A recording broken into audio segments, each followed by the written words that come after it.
Collection of Milton's poems in English and Latin, published in 1645, also contains 6 short poems in Italian. The date of their composition is uncertain, but it is generally believed that Milton had already learnt Italian by the time of his visit to Italy in 1638 and 39, possibly with the family of his school friend, Carlo Diodati, to whom one of the poems is addressed. While in Florence, he expressed his admiration for Florence in particular and Italian literature in a letter to a friend. I can often partake with eagerness and delight of the feast afforded by the great Dante, by Petrarch, and by many another of your writers. Not Attic Athens herself, with her clear stream of Ilissus, nor ancient Rome beside the Tiber, have had the power to make me lose my affection for your Arno and the hills of Fiesole, or cease to visit them with joy.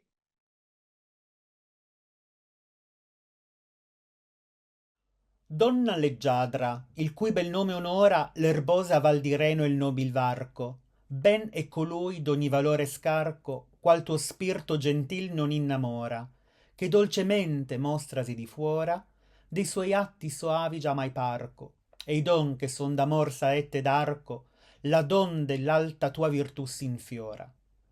Quando tu vaga parli o lieta canti, che mover possa duro alpestre legno, guardi ciascun agli occhi e agli orecchi l'entrata chi di te si trova indegno. Gratia sola di sugli vaglia inanti, che il disio amoroso al cuor s'invecchi.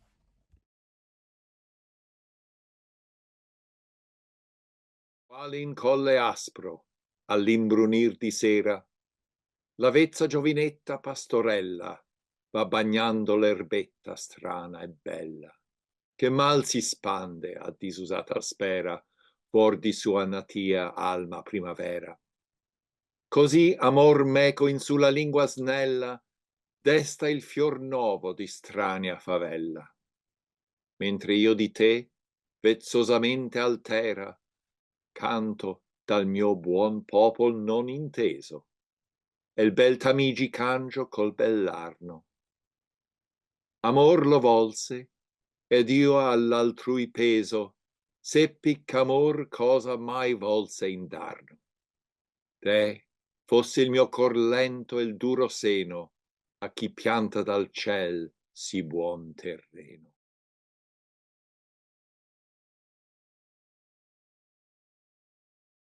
Ridonsi donne e giovani amorosi, ma accostandosi attorno, e perché scrivi? Perché tu scrivi in lingua ignota e strana, verseggiando d'amor, e come tosi? Dinne se la tua speme sia mai vana, e dei pensieri lo miglior t'arrivi. Così mi van burlando, altri rivi, altri lidi t'aspettan, e altre onde nelle cui verdi sponde, spuntati ad ora alla tua chioma, l'immortal guidardon d'eterne fronde, perché alle spalle tua soverchia soma? Canzon di rotti, e tu per me rispondi. Dice mia donna, e il suo dir è il mio cuore, questa è la lingua di cui vanta amore.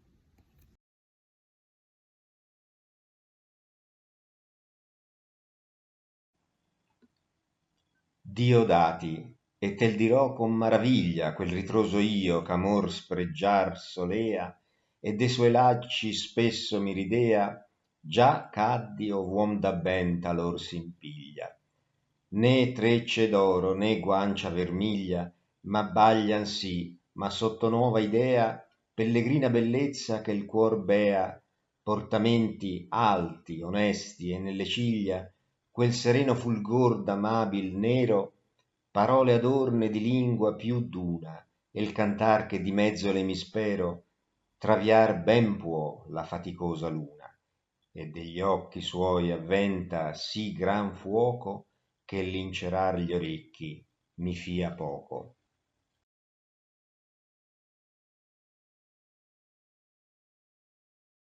Per certo i bei vostr'occhi, donna mia, esser non può che non sian lo mio sole, sì mi percuoton forte come il sole per l'arena di Libia chi s'invia.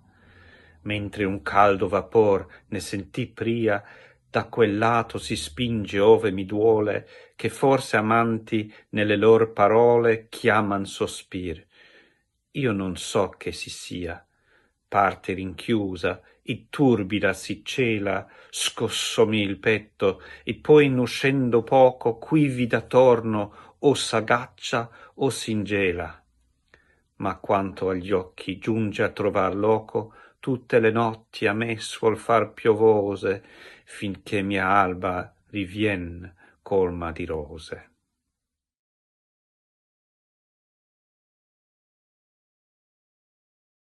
Giovane piano e semplicetto amante, poi che fuggir me stesso in dubbio solo.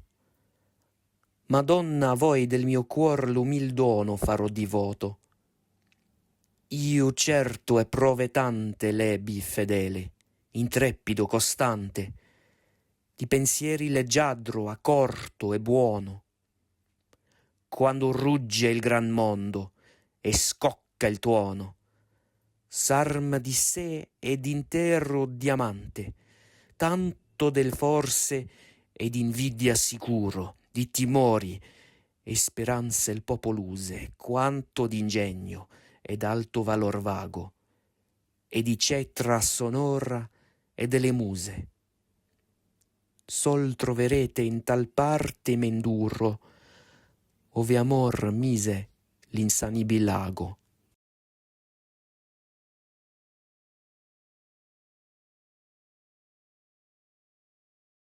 The next up is Epitaphium Damonis. We have Damon's epitaph, originally written in Latin, but I'm going to read it in English. First, the argument. Thyrsis and Damon, shepherds of the same neighborhood and following the same pursuits, were most intimate friends from boyhood. Thyrsis, who had gone abroad for the improvement of his mind, received news of Damon's death. Having afterward returned home and discovered that the news was true, he deplores himself and his solitude in this poem. Under the guise of Damon is here understood Charles Diodati, connected on his father's side with the Tuscan city of Lucca, otherwise an Englishman, a youth distinguished while he lived for genius, learning, and other most notable virtues. Nymphs of Himera, for you remember Daphnis and Hylas and the long-lamented fate of Bion, repeat this Sicilian song through the cities of Thames. Tell what words, what murmurs unhappy Thyrsis poured forth, and with what ceaseless complaints he disturbed the caves, the rivers, the eddying fountains, and the recesses of the groves, while he mourned to himself for Damon, snatched away, nor left deep night free from his lamentations as he wandered in lonely places. Twice the stork had risen with green ear, and as often had the garners counted the yellow crops, since his last day had borne Damon down to the shades, and Thyrsis was not there the while. Love of the sweet muse forsooth detained that shepherd in a Tuscan city, but when a full mind and the care of the flocks he had left behind called him home, and when he sat once more beneath his accustomed elm, then, at last, he felt in truth the loss of his friend, and began thus to vent his measureless sorrow. Go home unfed, my lambs, your troubled master is not free to tend you.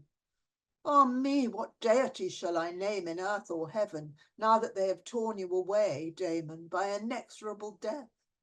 Do you leave me thus, and is your virtue to go without a name and be merged with the obscure shades?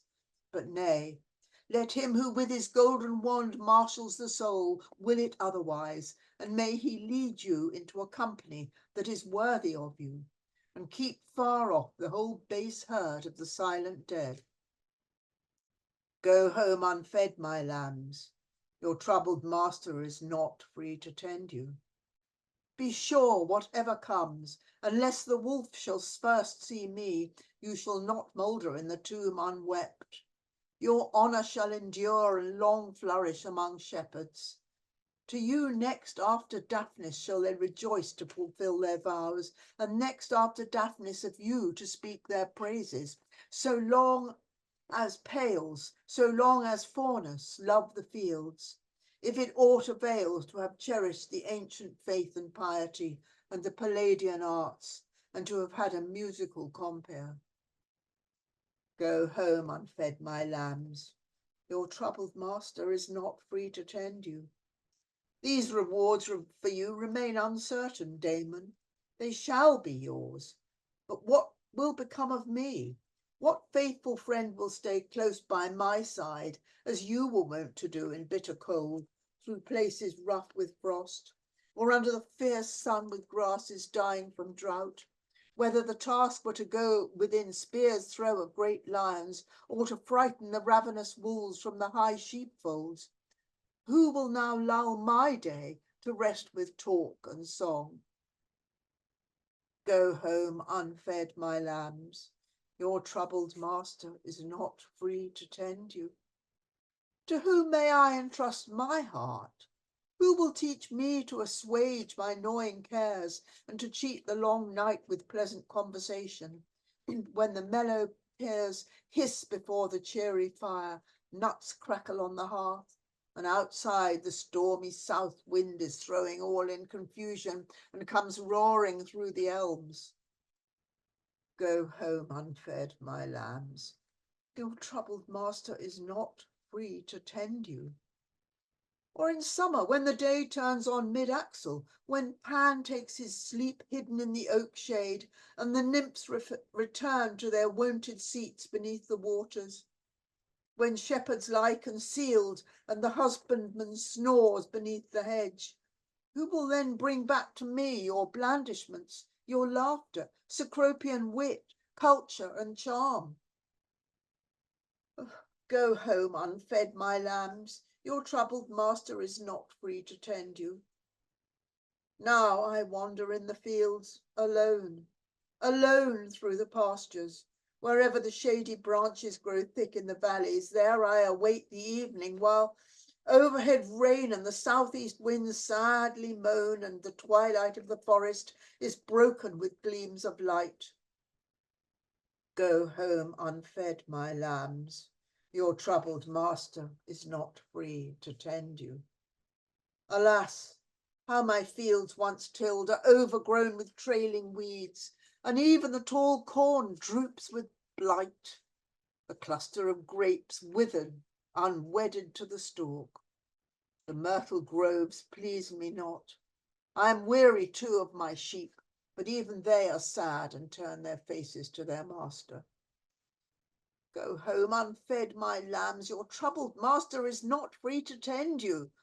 Tityrus calls to the hazels, Alphysebois to the mountain ashes, Aegon to the willows, fair Amyntas to the rivers. Here are cool fountains, they cry. Here are mossy greenswards. Here are the zephyrs. Here the arbutus whispers amid peaceful streams. But deaf to their songs, I gain the thickets and withdraw. Go home, unfed, my lambs. Your troubled master is not free to tend you. Then Mosper spoke, for he by chance had noticed me returning. Mopsus, who was versed in the stars and the language of birds. What is this, Thyrsis? Said he. What black melancholy is tormenting you? Either you are wasting with love, or some star is casting an evil spell over you. Saturn's star has often been baleful to shepherds, and his slant leaden shaft has pierced your inmost breast. Go home, unfed, my lambs. Your troubled master is not free to tend you. The nymphs are amazed and cry, well, what will become of you, Thyrsis? What do you wish? The brow of youth is not commonly cloudy, the eyes stern, the mien austere. Youth seeks dances and nimble sports, and always love as its right. Twice wretched is he who loves late. Go home, unfed, my lambs. Your troubled master is not free to tend you. Hyas came, and Dryope, and Aegle, the daughter of Baucis. Egil instructed in numbers and skilled on the lyre, but overly proud. Chloris came, a neighbour of the Indumanian river. Their blandishments, their comforting words are nothing to me. Nothing in the present moves me, nor have I any hope for the future. Oh, go home, unfed my lambs. Your troubled master is not free to tend you. Oh me, how like one another are the young cattle that frolic through the fields, all comrades to each other under one harmonious law. None seeks from out the herd a special friend. Even so, the jackals come in packs to their food, and the shaggy wild asses by turn are joined in pairs. The law of the sea is the same, where on the desert shore Proteus numbers his troops of sea calves. Even that paltry bird, the sparrow, always has a mate with whom it happily flies about to every heap of grain, and returns at evening to its own thatch. Yet should chance strike one of them dead, whether the kite with hooked beak has brought this fate, or the clown has pierced it with his arrow, the other seeks a new mate to be henceforth its companion in flight. But we men are a stony race, a tribe vexed by stern fates, alien in our minds one from the other, in our hearts discordant. Hardly from among thousands does one find a single kindred spirit, or if fortune not unfriendly gives one such in answer to our prayers, yet in a day and in an hour when we least expect it, is snatched away, leaving an everlasting wound. Go home, unfed my lambs. Your troubled master is not free to tend you. Ah, what wandering fancy lured me to traverse lofty cliffs and snowy Alps to unknown shores? Was there any such need to see buried Rome, even had it been what it was when Tityrus left his sheep and his pastures to see it, that I could part with so charming a companion, that I could put between us so many deep seas, so many mountains, forests, rocks, and roaring streams? Surely, had I stayed, I might at the last have touched the hand and closed the eyes of him who was peacefully dying, might have said, farewell, remember me when you go to the stars. Go home, unfed my lambs. Your troubled master is not free to tend you. Even though I shall never weary of remembering you, O Tuscan shepherds, youths devoted to the muses, yet here too were grace and charm. You too, Damon, were a Tuscan, training your lineage from the ancient city of Lucca. Oh, how elated I was when, stretched by cool murmuring Arno and the poplar grove that softens the grass, I lay, now plucking violets, now sprays of myrtle, and listened to Menalcas contending with Lycidas in song. Even I myself dared to enter the contest. Nor do I think I greatly displeased you, for I still have with me your gifts, reed baskets, bowls, and shepherd's pipes with waxen stops. Nay, both Datti and Francini, renowned for their eloquence and their learning, and both of Lydian blood, have taught my name to their beeches. Go home, unfed my lambs. Your troubled master is not free to tend you. These things the dewy moon used to tell me when, happy and alone, I was shutting my tender kids in their wattled coats.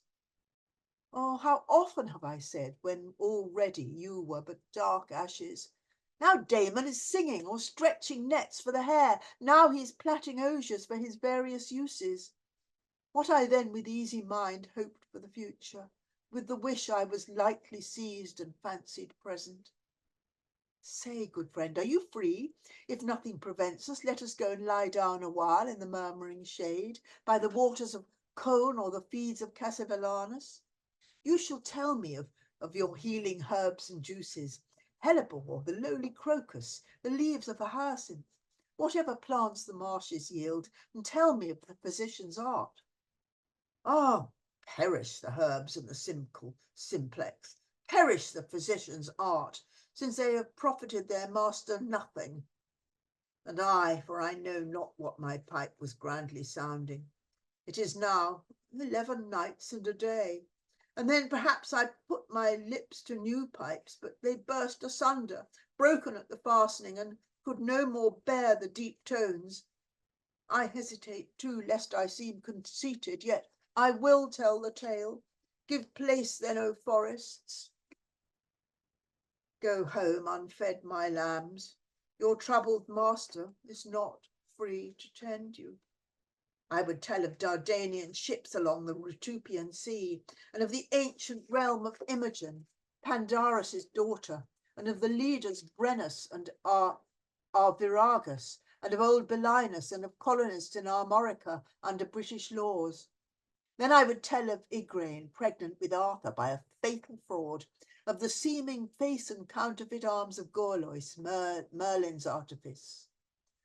Ah, then if life remained, you, my pipe, shall hang on some aged pine far off and forgotten, unless forsaking your native songs you really sound a British theme. Why not a British theme? One man cannot do all things, cannot hope to do all things. Sufficient my reward, my honours ample, even if I am forever unknown and wholly without fame in foreign parts. If yellow-haired Ouse reads me, and he who drinks the waters of Alorn and Abra full of eddies, and all the woods of Trent, and above all my own Thames and Tamar, stained with metals, and if the Orkneys and their remotest waves but learn my songs. Go home unfed, my lambs, your troubled master is not free to tend you.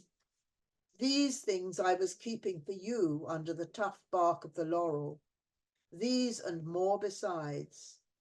Then I thought to show you the 2 cups that Manso, not the least glory of the Chalcidian shore, gave me. A wonderful work of art they are, but Manso himself is wonderful. Round about they're decorated with a double band of carving.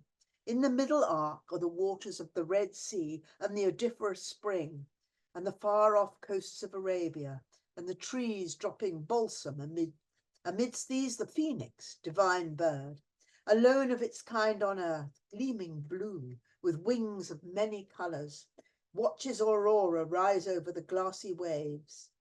In another part, a great Olympus, and the whole expanse of heaven. Yes, and who would believe it? Here too is love, his quiver flashing arms and torch, his darts tipped with fiery bronze, all pictured in a cloud. He does not aim at little souls and the ignoble hearts of the rabble, but rolling his flaming eyes about, unwearied he ever scatters his missiles on high through the spheres, and never aims his shots downward. Hence minds immortal and forms divine are inflamed with love. You too are among these, Damon, nor does elusive hope deceive me. Surely you too are among these. For whither should your sweet and holy simplicity retire?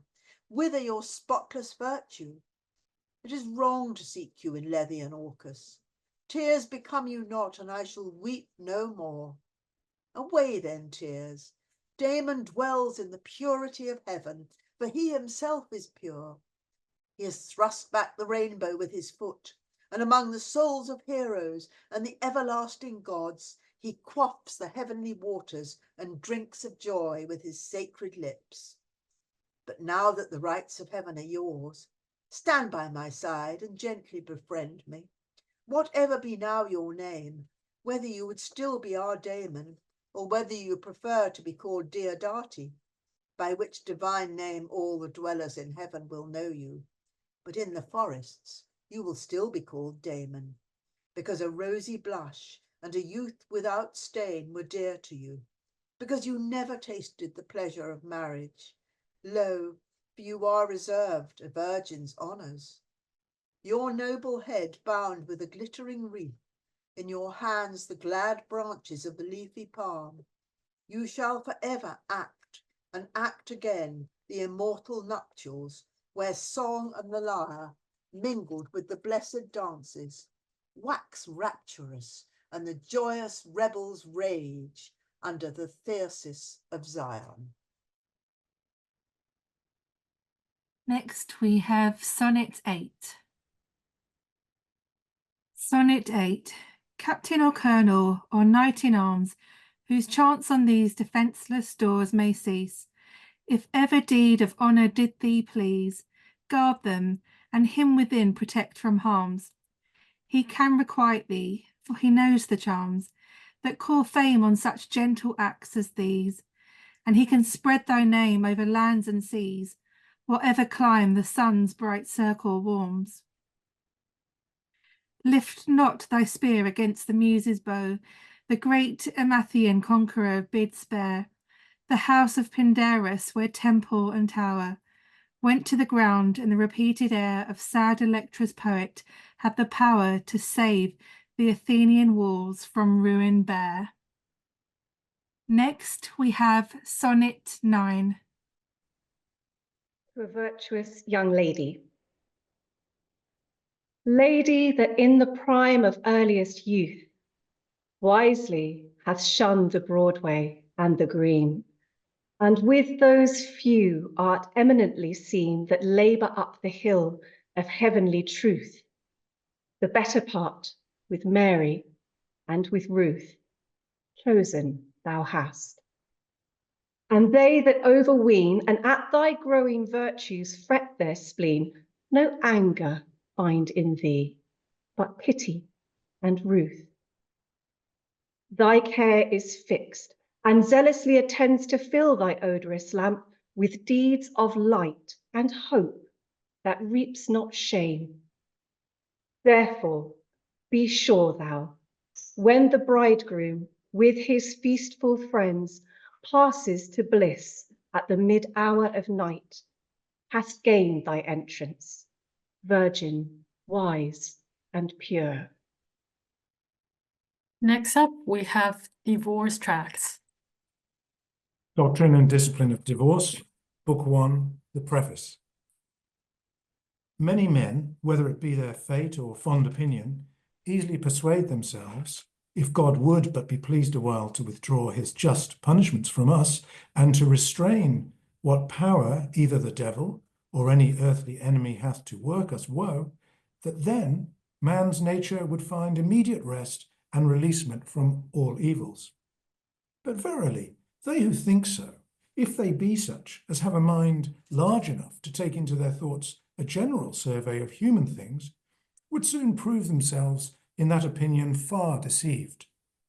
For though it were granted us by divine indulgence to be exempt from all that can be harmful to us from without, yet the perverseness of our folly is so bent that we should never lin hammering out of our own hearts, as it were out of a flint, the seeds and sparkles of new misery to ourselves, till all were in a blaze again.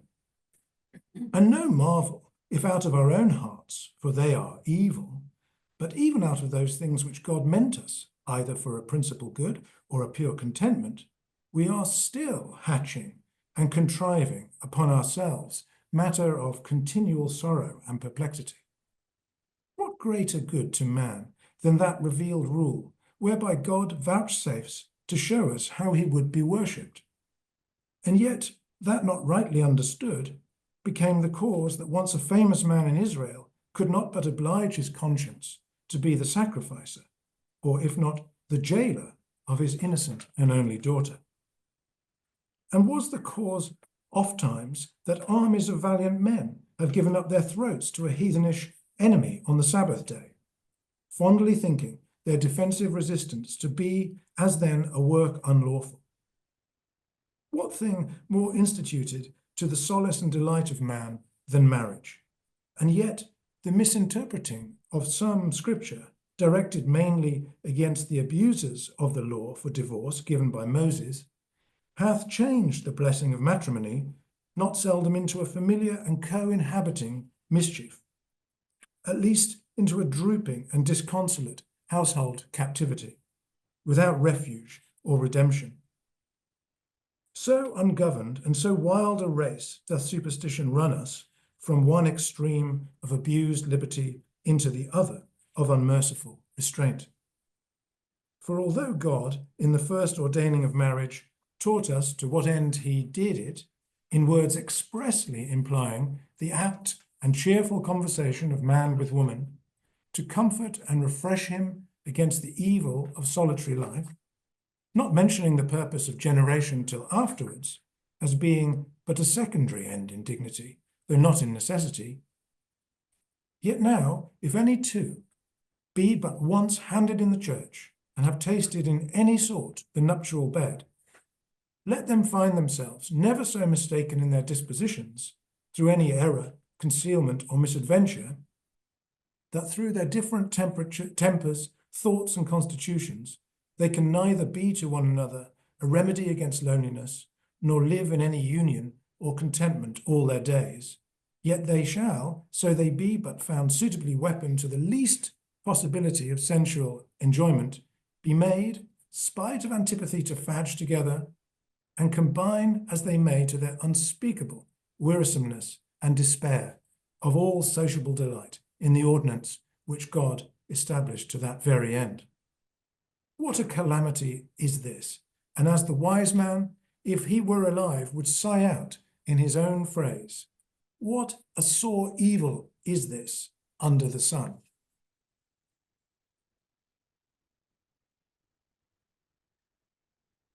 This, therefore, shall be the task and period of this discourse, to prove, first, that other reasons of divorce besides adultery were by the law of Moses, and are yet to be allowed by the Christian magistrate as a piece of justice, and that the words of Christ are not hereby contraried.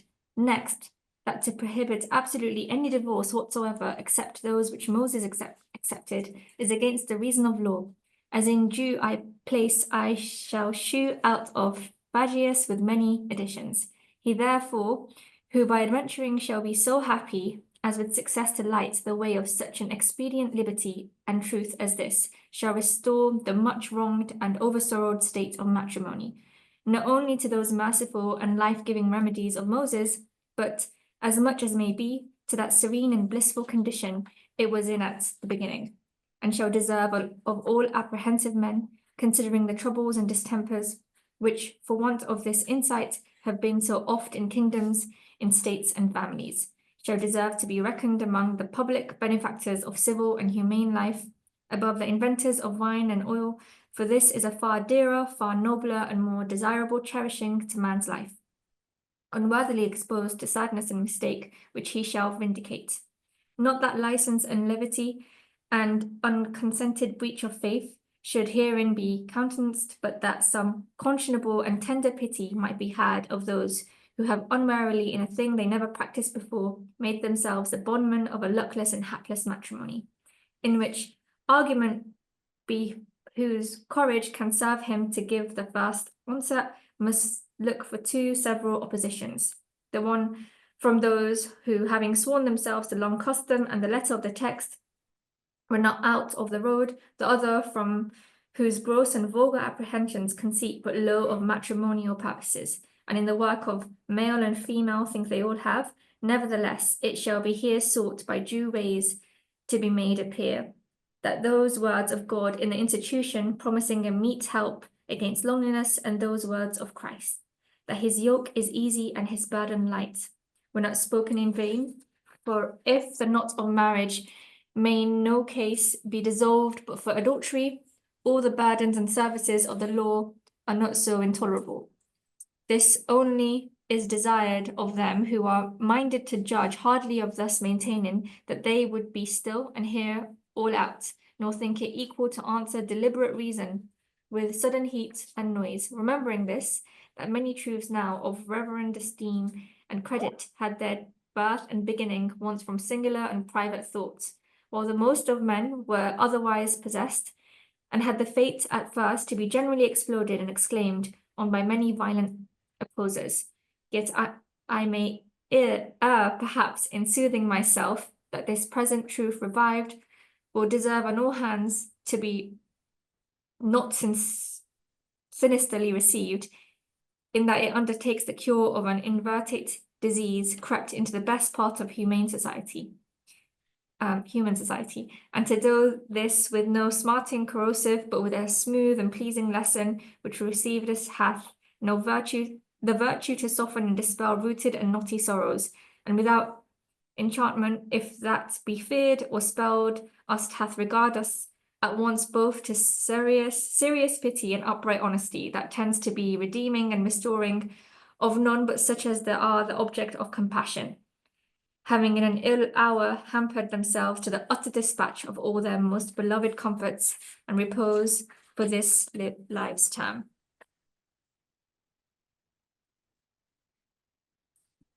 Doctrine and Discipline of Divorce, Book 1, Chapter 2.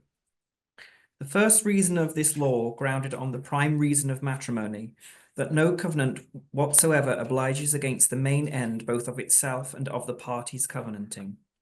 For all sense and equity reclaims that any law or covenant, how solemn or strait soever, either between God and man, or man and man, though of God's joining, should bind against a prime and principal scope of its own institution, and of both or either party covenanting. Neither can it be of force to engage a blameless creature to his own perpetual sorrow, mistaken for his expected solace, without suffering charity to step in and do a confessed good work of parting those whom nothing holds together, but this of God's joining, falsely supposed against the express end of his own ordinance. And what his chief end was of creating a woman to be joined with man, his own instituting words declare, and are infallible to inform us what is marriage and what is no marriage, unless we can think them set there to no purpose. It is not good, saith he, that man should be alone. I will make him a helpmeet for him. From which words so plain, less cannot be concluded, nor is by any learned interpreter, than that in God's intention a meet and happy conversation is the chiefest and the noblest end of marriage. For we find here no expression so necessarily implying carnal knowledge as this prevention of loneliness to the mind and spirit of man. To this Phagius, Calvin, Paretus, Revetus as willingly and largely assent as can be wished. And indeed, it is a greater blessing from God, more worthy so excellent a creature as man is, and a higher end to honour and sanctify the league of marriage, when as the solace and satisfaction of the mind is regarded and provided for before the sensitive pleasing of the body. And with all generous persons married thus it is, that where the mind and person pleases aptly, there some unaccomplishment of the body's delight may be better borne with, than when the mind hangs off in an unclosing disproportion, though the body be as it ought. For there all corporal delight will soon become unsavoury and contemptible, and the solitariness of man, which God had namely and principally ordered to the knot of marriage, may in no case be dissolved but for adultery. All the burdens and services of the law are not so intolerable. Sorry, if I skipped a page. Sorry. Which God had namely and principally ordered to prevent by marriage hath no remedy, but lies under a worse condition than the loneliest single life. For in single life the absence and remoteness of a helper might inure him to expect his own comforts out of himself, or to seek with hope. But here the continual sight of his deluded thoughts without cure must needs be to him, if especially his complexion incline him to melancholy, a daily trouble and pain of loss in some degree, like that which reprobates feel. Lest, therefore, so noble a creature as man should be shut up incurably under a worse evil by an easy mistake in that ordinance which God gave him to remedy a less evil, reaping to himself sorrow, while he went to rid away solitariness. It cannot avoid to be concluded that if the woman be naturally so of disposition as will not help to remove, but help to increase that same God-forbidden loneliness, which will in time draw on with it a general discomfort and dejection of mind, not beseeming either Christian profession or moral conversation, unprofitable and dangerous to the commonwealth, when the household estate, out of which must flourish forth the vigour and spirit of all public enterprises, is so ill contented and procured at home, and cannot be supported, such a marriage can be no marriage whereto the most honest end is wanting, and the aggrieved person shall do more manly to be extraordinary and singular in claiming the due right whereof he is frustrated, than to piece up his lost contentment by visiting the stews, or stepping to his neighbour's bed, which is the common shift in this misfortune, or else by suffering his useful life to waste away and be lost under a secret affliction of an unconscionable size to human strength, against all which evils the mercy of this Mosaic law was graciously exhibited.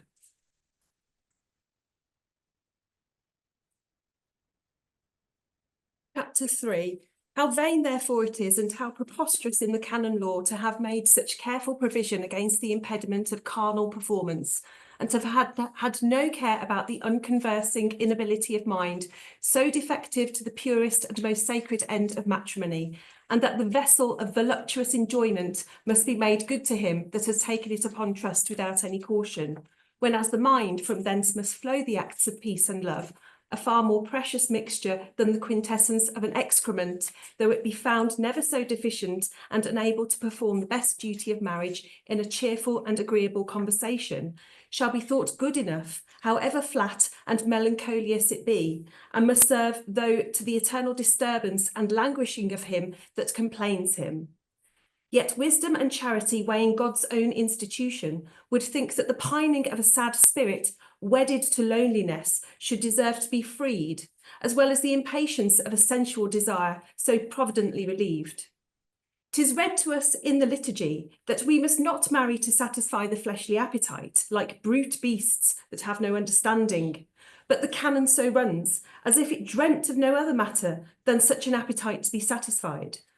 For if it happen that nature hath stopped or extinguished the veins of sensuality, that marriage is annulled.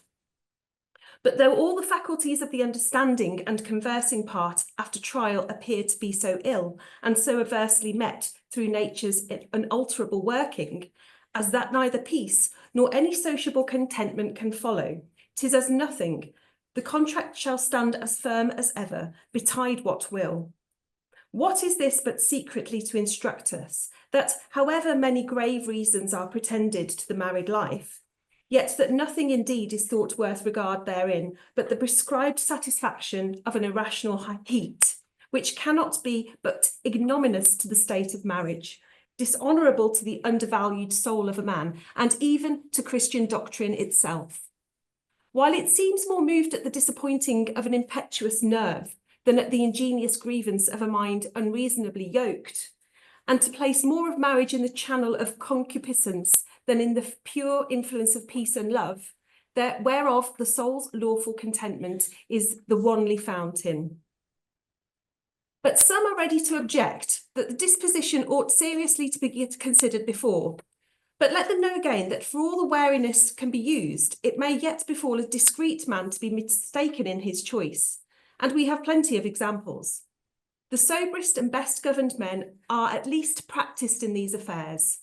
And who knows not that the bashful muteness of a virgin may oft-times hide all the unliveliness and natural sloth, which is really unfit for conversation. Nor is there that freedom of access granted or presumed as may suffice to a perfect discerning till too late. And where any indisposition is suspected, what more usual than the persuasion of friends that acquaintance, as it increases, will amend all? And lastly, it is not strange, though many who have spent their youth chastely are in some things not so quick-sighted, while they haste too eagerly to light the nuptial torch. Nor is it therefore that for a modest error a man should forfeit so great a happiness, and no charitable means to release him. Since they who have lived most loosely by reason of their bold accustoming prove most successful in their matches, because their wild affections at settling at will have been as so many divorces to teach them experience.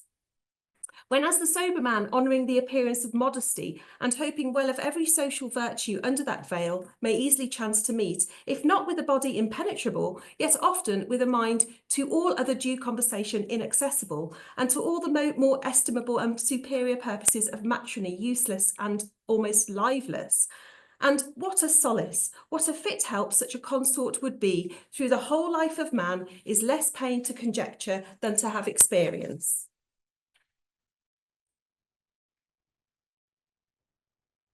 The judgment of Martin Bucer concerning divorce to the Parliament.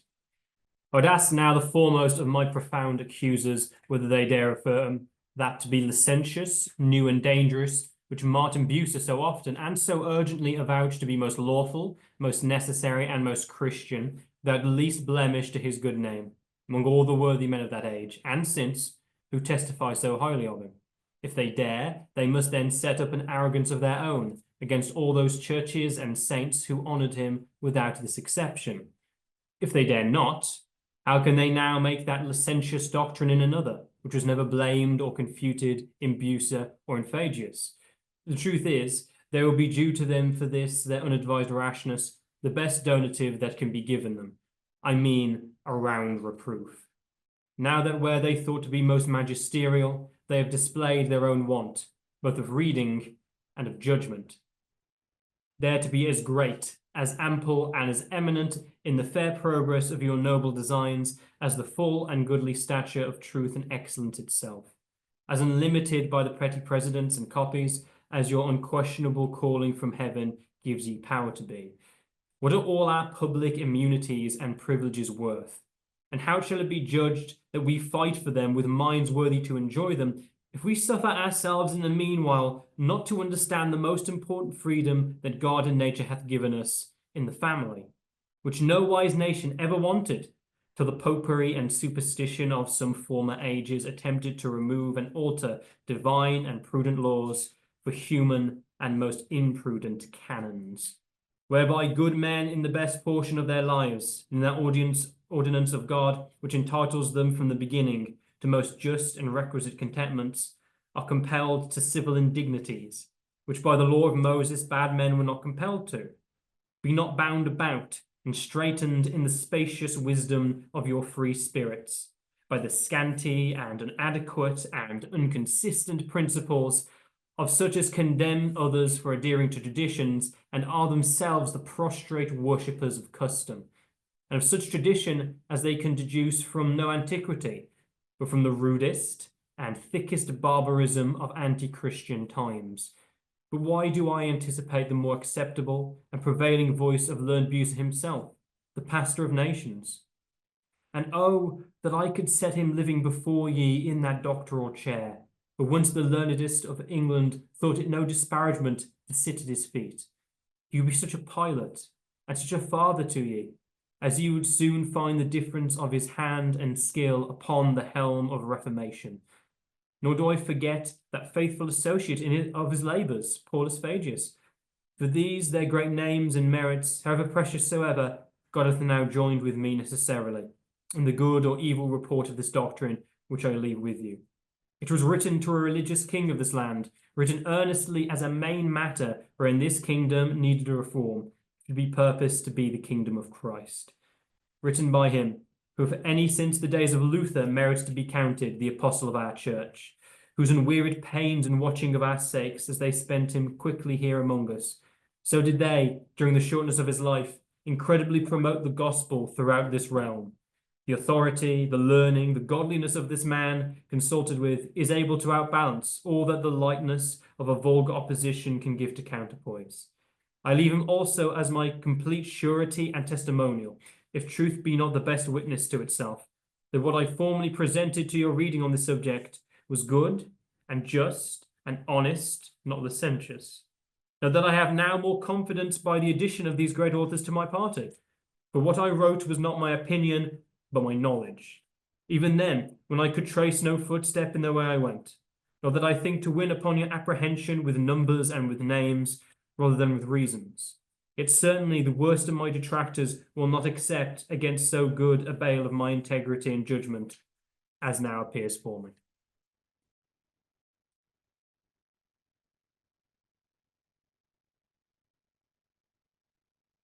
Tetrachordon, Genesis chapter 1, verse 27.